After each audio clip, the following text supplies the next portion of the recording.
3000-ലേറെ സ്കൂളുകളിൽ 2 ലക്ഷത്തിലേറെ വിദ്യാർത്ഥികൾ പങ്കെടുത്ത മെഗാ ഫൈനൽ മത്സരമാണ് ഇവിടെ നടക്കാൻ പോകുന്നത്. ഇന്ന് മെയ് 13. മെയ് 13 ഒരു പ്രത്യേകതയുണ്ടല്ലോ. ഇന്ന് നാഷണൽ സോളിഡാരിറ്റി ഡേ, ദേശീയ ഐക്യദാർഢ്യ ദിനം. അതോടൊപ്പം മെയ് 13 ഇന്ന്.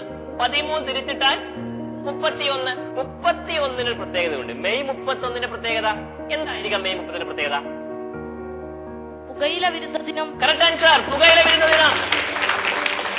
മത്സരം തുടങ്ങാൻ മുമ്പ് സാമ്പിളായി നൽകിയിരിക്കുന്ന ചോദ്യത്തിന് ഉത്തരം നൽകിയിട്ടുള്ള കോഴിക്കോട് നില കൂട്ടുകാർക്ക് വേണ്ടി നമുക്ക് 2 മിഠായികൾ നൽകാം.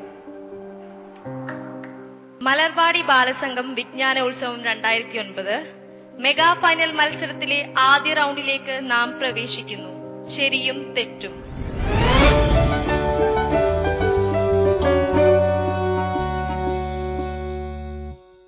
പറയാൻ പോകുന്ന പ്രസ്താവനകൾ ശരിയാണെങ്കിൽ ശരിയെന്നും പ്രസ്താവന തെറ്റാണെങ്കിൽ തെറ്റ് എന്നാണ് കൂട്ടുകാർ പറയേണ്ടത്.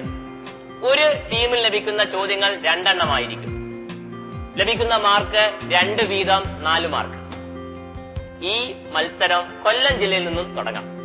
റെഡിയാണോ? ഒന്നാമത്തെ ചോദ്യം.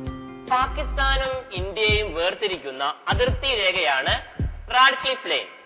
ഈ പ്രസ്താവന ശരിയാണോ തെറ്റാണോ? ശരിയാണ്. ഈ പ്രസ്താവന ശരിയാണോ? ശരിയാണ്. ഉത്തരം ശരിയായിരിക്കുന്നു. കൊല്ലം ജില്ല 2 പോയിന്റ് നേടിയിരിക്കുന്നു. രണ്ടാമത്തെ ചോദ്യം. റെഡിയാണല്ലോ?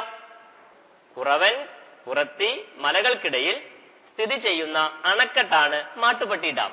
ഈ പ്രസ്താവന ശരിയാണോ തെറ്റാണോ? ശരി. ഉത്തരം ശരിയാണ്. ഈ പ്രസ്താവന ശരിയാണ് എന്നാ പറഞ്ഞിരിക്കുന്നത്. കൂട്ടുകാരെന്താ പറയുന്നത്?